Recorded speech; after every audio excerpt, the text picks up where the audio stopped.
గత 10 సంవత్సరాలు తెలంగాణలో కేసీఆర్ గారు పాలన నడిచింది. ఇప్పుడు రేవంత్ రెడ్డి పాలన నడుస్తా ఉంది.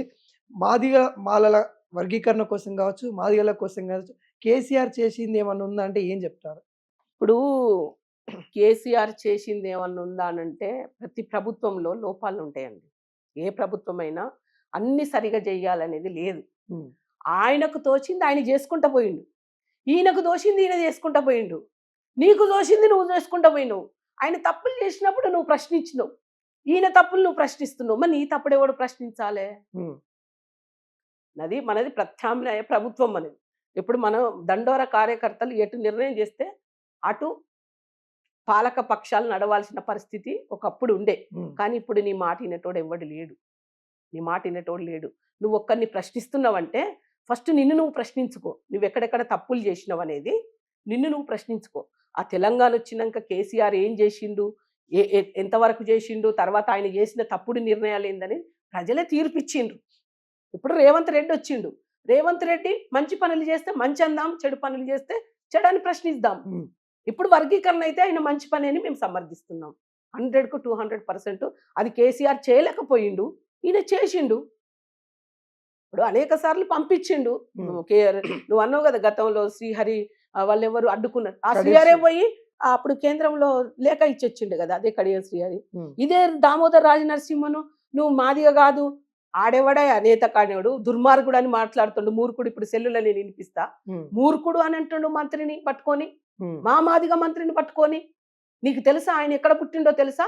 అసలు నువ్వెవడివా నువ్వు మాట్లాడడానికి నేతకా వెంకటేష్? నువ్వెన్నడన్నా మాదిగ ఉద్యమంలో పనిచేసినావా, మాల ఉద్యమంలో పనిచేసినావా, మాల దళిత సంఘాలలో పనిచేసినావా?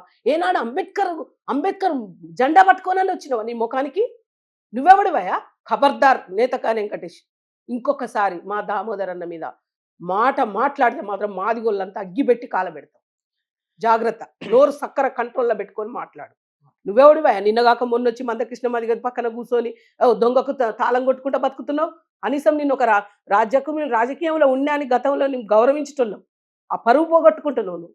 అంటే వాళ్ళ వర్గానికి అన్యాయం జరుగుతుందని తన ఆవేదన గదా! దాన్ని మనం తప్పుపట్టడమే. నీ వర్గానికి అన్యాయం జరిగితే ఎట్లా అన్యాయం జరుగుతుందో నీ కులాన్ని పెట్టుకొని నీ తోటి మాలోళ్ళని పిలుచుకొని. ఇప్పుడు మా మాదిగా ఉపకులాలు 57 ఉపకులాలన్నీ మాతోటి ఉన్నాయండి. ఇప్పుడు మేము మాదిగా అనుబంధ కులాల బ్యానర్ మీదనే మేము అందరం పనిచేస్తున్నాం. సుప్రీంకోర్టు జడ్జిమెంట్ వచ్చినాక మేము తెలంగాణలో ఉన్న మాదిగ సంఘాలన్నీ ఒక్క తాటి మీద నడుస్తున్నాం. మాకందరికీ దామోదర్ రాజనరసింహన్న అసలు ఎందుకు ఈ వర్గీకరణ ఎట్లా జరిగింది, ఈ సుప్రీంకోర్టు జడ్జిమెంట్ ఏమిచ్చింది, దాంట్లో ఉన్న కులంకుశంగా అన్ని చదివి వినిపించి తర్వాత మంత్రుల కమిటీ ఏం చేసింది. మేము మంత్రుల కమిటీకి కూడా రిప్రజెంటేషన్లు ఇచ్చి సీతక్కను కలిసినాము, ఆ ప్రభాకర్ని కలిసినాము, ఆయన ఉత్తమ్ కుమార్ రెడ్డిని కలిసినాము, మెమోండం ఇచ్చినాం మాదిగా జేఏసీ సంఘాల తరఫున ఇచ్చి అక్కడి నుంచి వచ్చిన రిజల్ట్ మళ్ళీ తీసుకొని షమీం అఖ్తర్ గారికి వేల దరఖాస్తులు పెట్టించినాం, ప్రజలతో మీటింగులు పెట్టించినాం. ఆయన ఇచ్చిన రిపోర్టును ఎట్లా వచ్చింది, ఎట్లా మనకు ఇంప్లిమెంటేషన్ అయింది, దీన్ని ఎట్లా కాపాడుకోవాలనేది మాకు అవగాహన కల్పించిండు.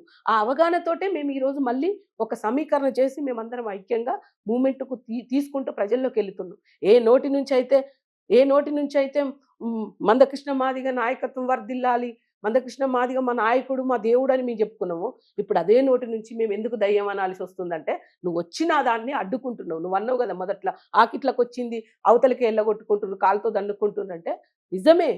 మా కంచంలో మాకు మన్ను పోయడానికి వచ్చిన మందకృష్ణ దుర్మార్గుడు అంటాను నేను. ఇప్పుడు అర్థమైందా? ఇప్పుడు నేను ఒక తల్లిగా మాదిగ ప్రజలకు అందరికీ ఒక తల్లిగా నేనొకటి ఆనాటి ఉద్యమంలో మొదటి కీలకంగా పనిచేసిన మహిళగా నేను చెప్పాలనుకున్నది ఏంటంటే, మందకృష్ణ మాదిగ మోసపు ఉచ్చు నుంచి మీరు బయటికి రండి. ఆ నల్లకండు కింద ఎన్నో మాయ మచ్చలు ఉన్నాయి.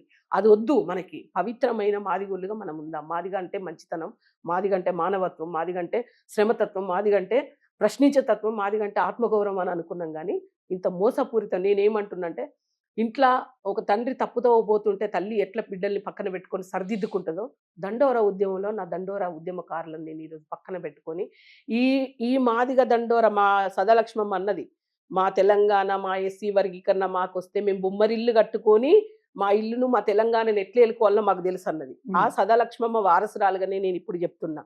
ఏమంటే మా ఏబిసిడి వర్గీకరణ వస్తే మేము మా బొమ్మరిల్లు కట్టుకొని మా పిల్లలకు అప్పాలు వండుకోవాలన్నా, మా పిల్లలకు చదివియాలన్నా, మా పిల్లలకు కొత్త బట్టలు తేవాలన్నా మేము పండుగ చేసుకోవాలా అది మేము చూసుకుంటాం.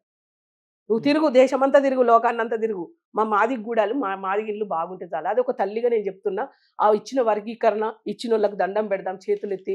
రాని దాని కోసం కొట్లాడదాం తప్ప ఈయన చెప్పే బోడిసోది మాటలు విని మొత్తం ఆగం కావద్దని నేను చెప్తున్నా.